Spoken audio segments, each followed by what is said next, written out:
A shadow has fallen over Johannesburg. A patronage network is sucking it dry. Insiders say there's a protection ring of politicians and officials, and those who take them on don't last. Look at the Johannesburg Property Company, the JPC, they said, the private company that manages the city's portfolio of thousands of properties. From hostels to sports clubs, museums, and offices.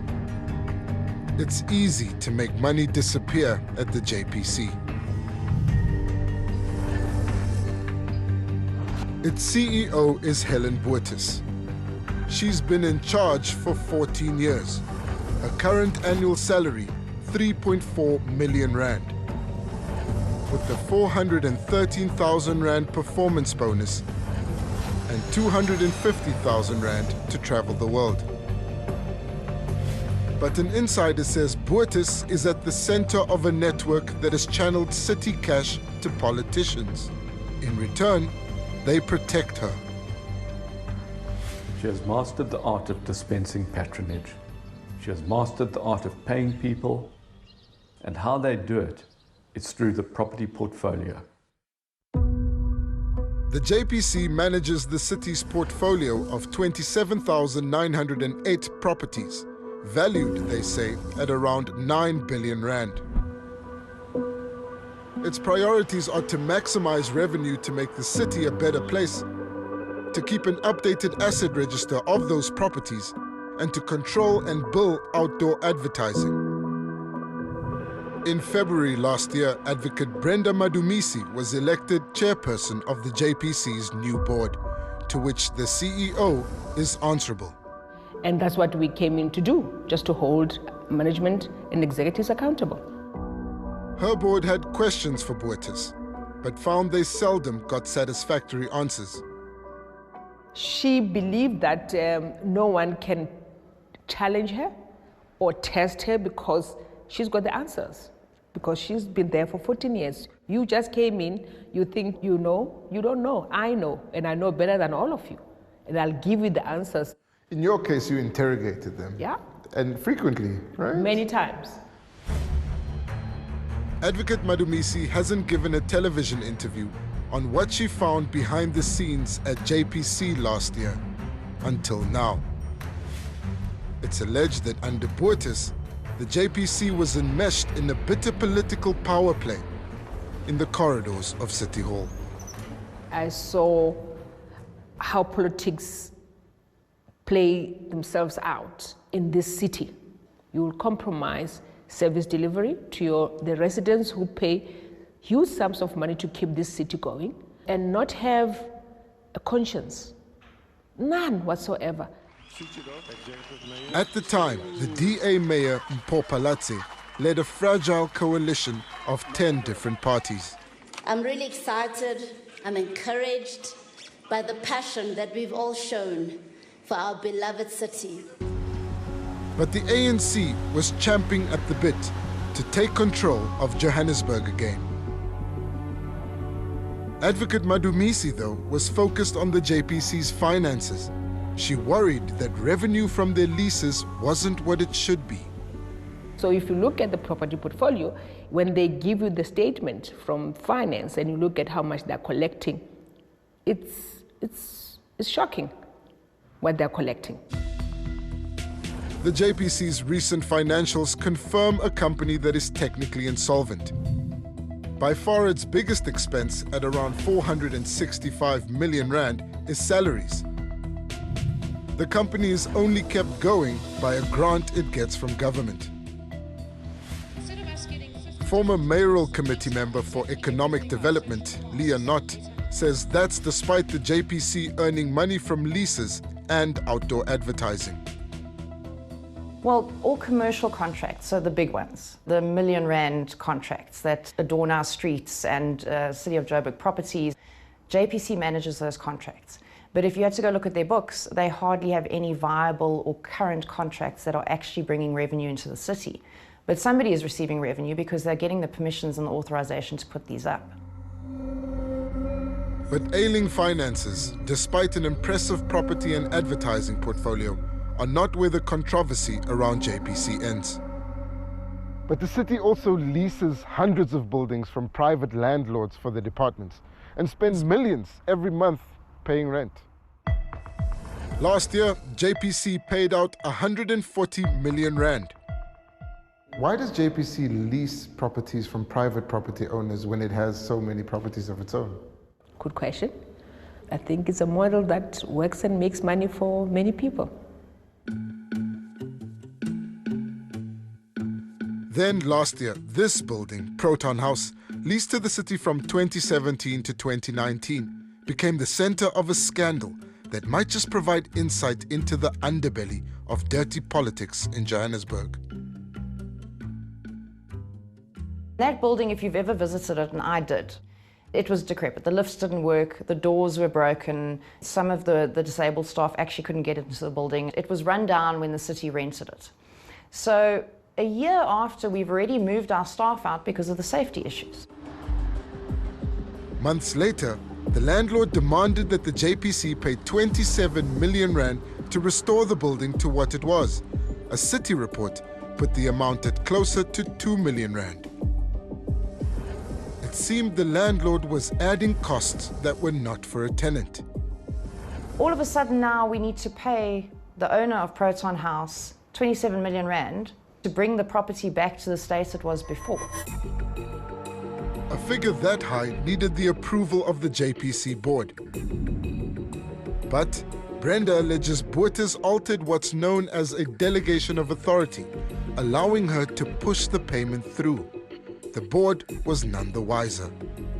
We realized that we approved this particular document and certain clauses were changed. By who? By her. After the fact, right? So you delete a section.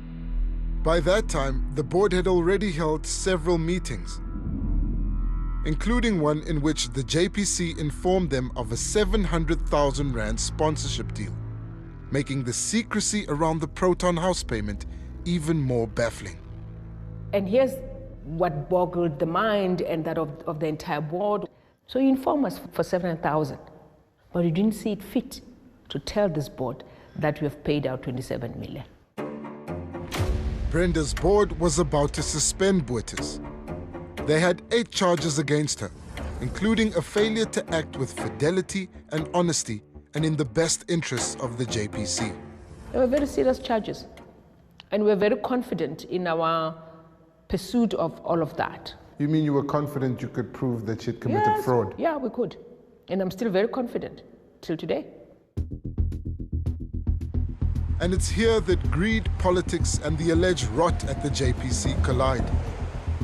According to our insider, 𝗀𝗲𝗱 mustered her political forces to ensure she stayed in her position, rerouting the 27 million rand from Proton House to buy the allegiance of councillors and the EFF. They call her our force. They say she is our force. And, says our insider, she was a force for the ANC too. Because if you don't change government, she's gone. And therefore, there's no longer a channel for patronage for the ANC in the long term to raise funds for the elections in 2024. Are you saying that the money from Proton House, the 27 million, was used to change the government in the city of Johannesburg? Yes, definitely. Definitely an illegal decision was taken to serve the motion of no confidence the following day. On the day they would suspend him? On the day she was to be suspended. They acted like gangsters. It was like hunters seeing blood. And they did it anyway so they could quickly arrest the situation and prevent Helen 𝗀𝗱𝗱 from being fired. Former DA Mayor 𝗊𝗶𝗶𝘀 laid charges soon after. Part of that 27 million rand would be used to destabilize the coalition government by funding the payment of bribes. 𝗊𝗶𝗀 also alleged that the Proton House payment was used to buy votes to collapse her administration. 𝗀𝗀𝗱 called it theatrics and denied any wrongdoing. There were other individuals who also claimed to have seen sort of, it sounds so movie-like, money and boots of cars being exchanged in the basement just before this vote happened. But is she such a big political player that she could change the government in the city of Johannesburg to ensure she doesn't lose her position? It sounds bizarre and it sounds unrealistic, but my experience with it is that every time you have evidence against her, it disappears or it gets swept under the carpet. But yeah, I mean, if you connect the dots, it's highly coincidental that all of these things happened around the same time. Soon after, the JPC board received a letter from their new political bosses. All decisions taken by the boards in September 2022 were revoked. Remember, the decisions that we made in September, where the appoint forensic investigators, was also to institute this process against the CEO. Why would you tell us to stop what we're doing? What is the justification for you instructing this board not to do its work? 𝗀𝗲𝗱's disciplinary was swept away, and not long after, so was Brenda's board. 𝗀𝗲𝗱 had won. In this case, the union was fighting for Helen. They fought for her. They accused us, called us names, they wrote us letters demanding our resignation. That's the order of the day. You will be hounded out.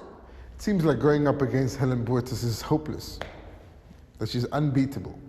I think so too, right? I think if you want to have your career and be okay, maintain peace, stay away from trying to challenge certain individuals, stay away from raising issues because you'll be persona non grata. At the height of COVID, the Joburg Property Company went on a spending spree. In one day, they spent 7 million rand fogging the basement here 7 times. When the SIU took a closer look, they implicated Helen 𝗀𝗀𝗱. Now, just a few floors up in the city manager's office, that report is gathering dust. If anyone was able to ensure action was taken on the allegations against 𝗀𝗀𝗱, it's city manager Floyd Brink, appointed earlier this year. But he too has failed to act, despite the Special Investigation Unit recommending both disciplinary and criminal referrals. It has been over 2 years. Nothing has happened. So you ask yourself, is it the incompetence on the part of our law enforcement, or is it somebody who is one step ahead, who is able to cover the bases ahead of time and have the ability to kill the cases before they happen? But it wasn't just the SIU that had looked into 𝗀𝗀𝗱. Group Forensics, or GFIS, who investigate corruption by city officials, also had evidence of wrongdoing under her watch. Contractors had overcharged JPC, submitted fake invoices, or not done the work at all. What happened to the GFIS investigations? Nothing. Nothing happened. So the paper that you'll have before you, you are raising it today. 6 months down the line, someone else is going to raise it, and it continues, right? Because no one is going to be held accountable. Our insider says Brink protects 𝗀𝗀𝗱, but in a note to Carte Blanche, Brink has denied that. Not, though, questions why the current administration is actively shutting down investigations, dismantling GFIS, and taking control of who will be investigated. With Helen, you know, we've got the SIU investigations, we've got the GFIS investigations. At the moment, we're fighting the disempowerment of GFIS, which is directly linked to the investigations that are being done into her, as well as several other high-ranking, you know, officials within the administration. And the SIU's criminal referral on 𝗀𝗀𝗱 is with the National Prosecuting Authority.